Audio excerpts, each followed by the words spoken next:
What happens when a peaceful retiree meets a neighbor who believes the world revolves around her?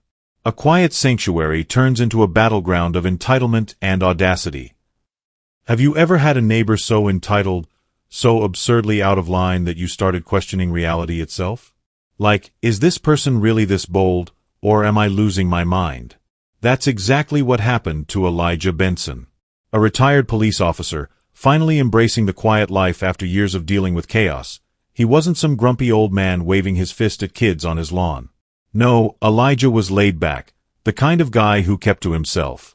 His Phoenix, Arizona home, his safe haven, his backyard, his personal paradise, a crystal-clear pool, a shaded patio, a retreat built for peace.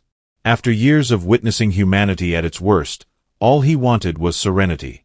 No badge, no stress, no drama. But then came Deborah Whitmore. From the second she moved in next door, it was obvious. She believed rules were for everyone except her.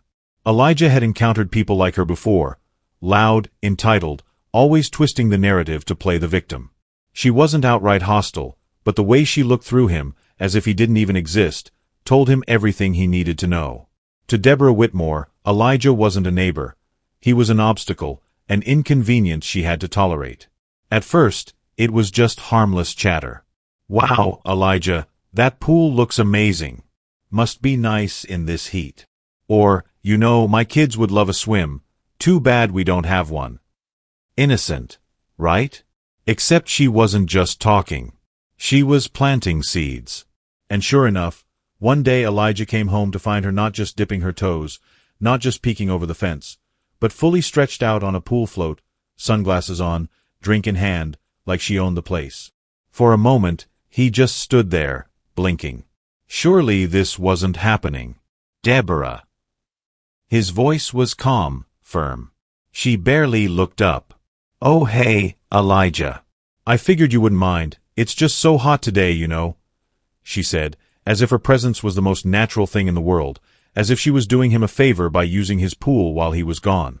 Elijah took a deep breath. He wasn't a cop anymore. No need for confrontation. Just handle it like a reasonable adult.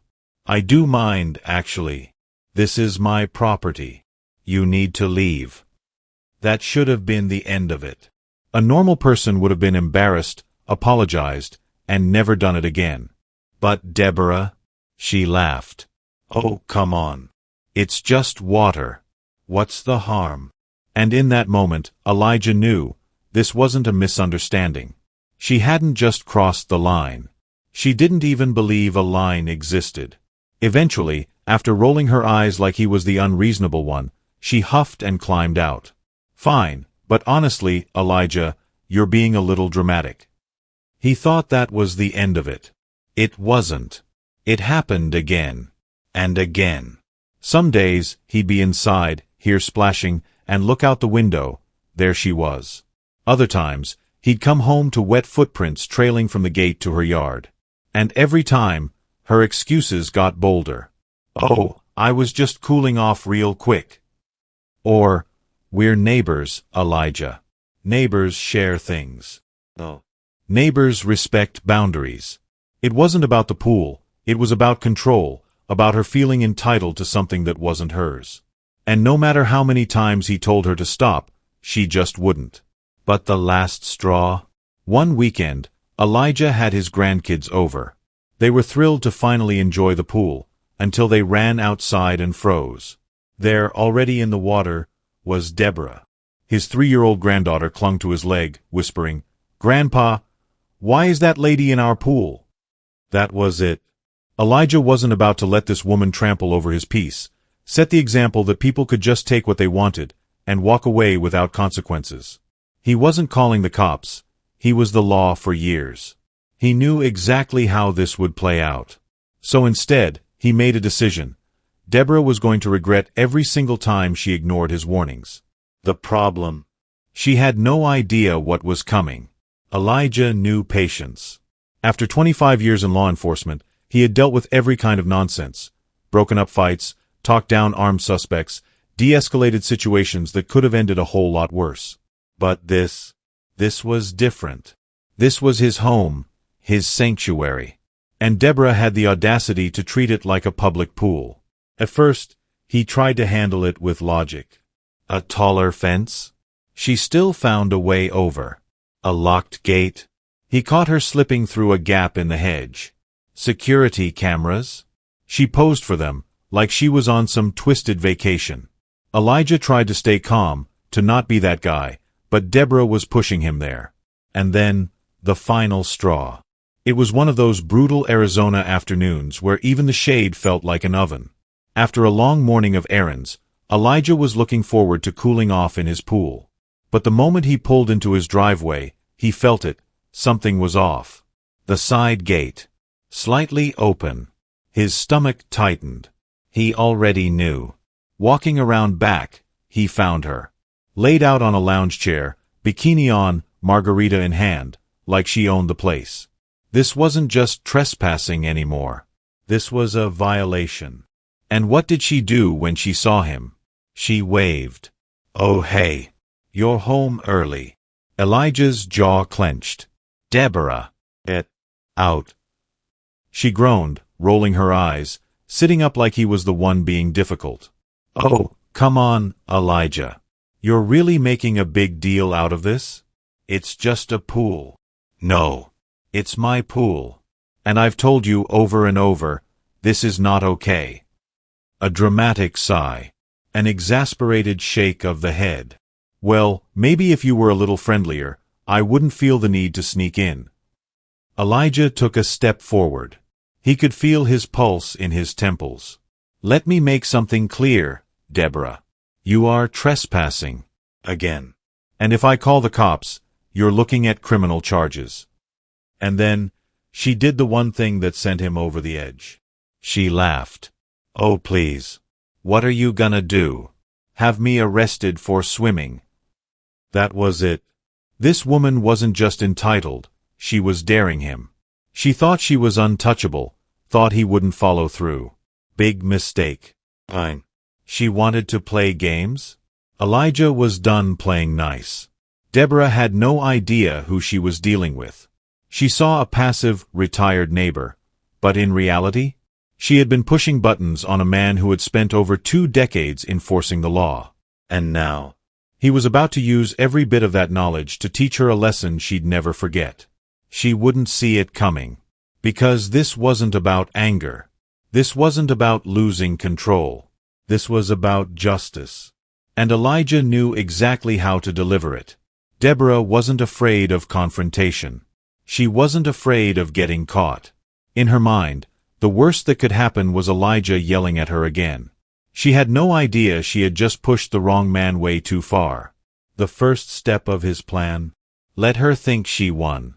That evening, instead of fuming, instead of calling the cops, Elijah acted like nothing happened.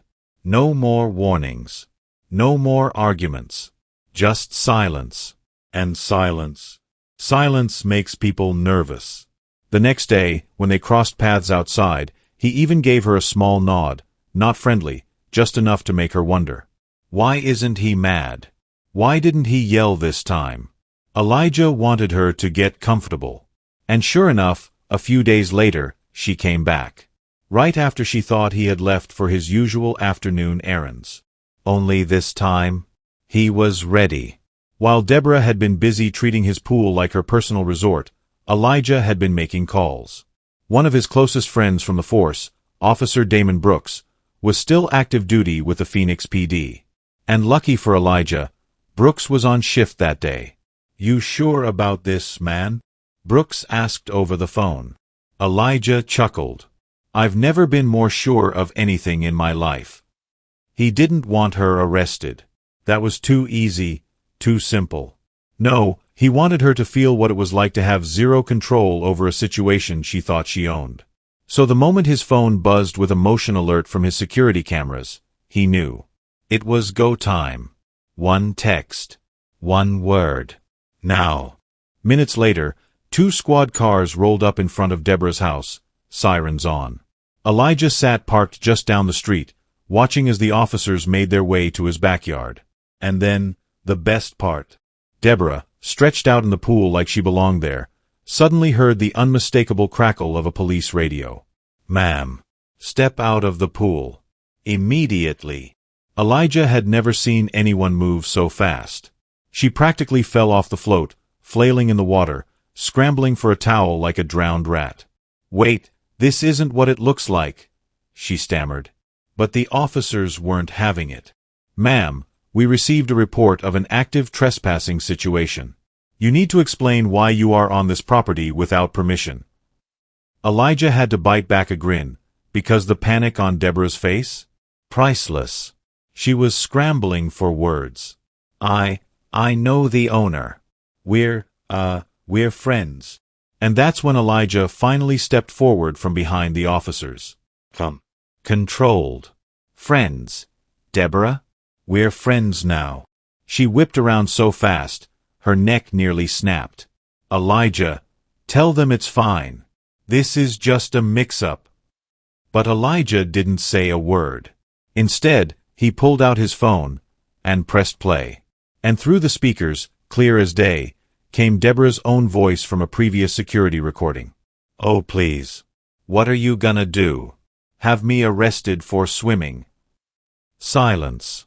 The officers turned to her, their expressions blank. Deborah's face drained of color. This wasn't a mix-up. This was proof. For the first time, she looked genuinely terrified. I didn't mean it like that. I was just joking," she blurted out, her voice shaking. "But jokes don't hold up in court." One officer crossed his arms. "Ma'am, do you understand how serious this is? You're looking at a potential trespassing charge. And based on this recording, it's clear this was intentional." Deborah was flipping out now. "Elijah, please. I wasn't thinking. It won't happen again, I swear." And now Elijah had her exactly where he wanted her. But instead of pressing charges, he leaned in close, just loud enough for her to hear. "Now, Deborah, what are you going to do if I decide to be a little friendlier this time?" Her eyes widened, because now she understood. Now, she knew what it felt like to be in a situation where someone else held all the power. Elijah let the tension sit for a moment. Then, finally, he turned to the officers. "I don't want to press charges. But I do want a trespassing warning officially on file. So if this ever happens again." He let the last part hang in the air. One of the officers nodded. "Understood." And just like that, Deborah was escorted off his property, dripping wet, still clutching her margarita glass. And the best part? Now every single person on the block knew exactly what she did. But Elijah wasn't done yet. Because humiliation was only just the beginning. Elijah didn't see Deborah in his pool again. Ever. No more wet footprints leading to her yard.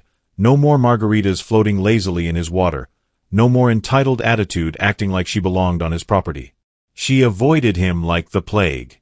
At first, she tried to act like it wasn't a big deal, walking around with that stiff, forced smile, pretending nothing had happened. But the neighborhood knew. And even worse, she knew that they knew. The casual whispers, the polite but distant interactions, she felt it. And if there was one thing people like Deborah hated more than being caught, it was being embarrassed. She tried to sell her house a few months later. Didn't last long, though.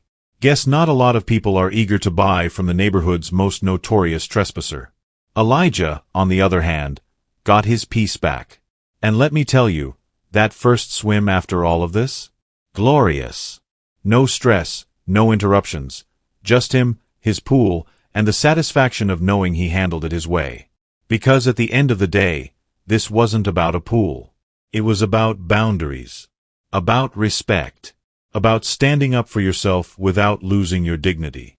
See, some people will take everything if you let them. They'll push, inch by inch, until suddenly what's yours doesn't even feel like yours anymore. And if you don't stop them, they'll just keep going. Elijah didn't have to yell. Didn't have to throw a fit. Didn't have to become the problem just to fix the problem. He played it smart. And he made sure Deborah would never forget it. So, let me ask you, Have you ever dealt with someone like Deborah? What did you do about it? Drop your story in the comments, because I know y'all have some wild ones. And if you enjoyed this, hit that like button and subscribe, because trust me, there's plenty more where this came from. And that was that. Deborah faded into the background, a ghost of the smug, entitled neighbor she once was.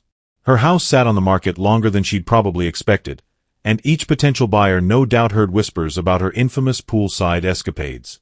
Eventually, she disappeared, just another for sale sign that came and went. As for Elijah, life went back to normal. Better, even. He could finally enjoy his home without feeling like he was constantly looking over his shoulder. No more unwanted guests, no more drama, just peace. And you know, that's the thing about standing up for yourself. It's not always about confrontation. Sometimes, the best way to win is to let the other person unravel under the weight of their own actions. No yelling, no messy fights, just a well-placed lesson that sticks. So, if you ever find yourself dealing with a Deborah in your life, remember this. You don't have to stoop to their level to put them in their place. Set your boundaries. Stand firm. And when they finally realize they've lost, trust me, there's no better feeling than watching them pack their bags. But hey, that's just one story. Now it's your turn. Have you ever had to deal with someone who just wouldn't respect boundaries? How did you handle it? Drop your story in the comments. I know you've got some good ones. And if you like this, don't forget to hit that like button and subscribe, because trust me, there's plenty more where this came from.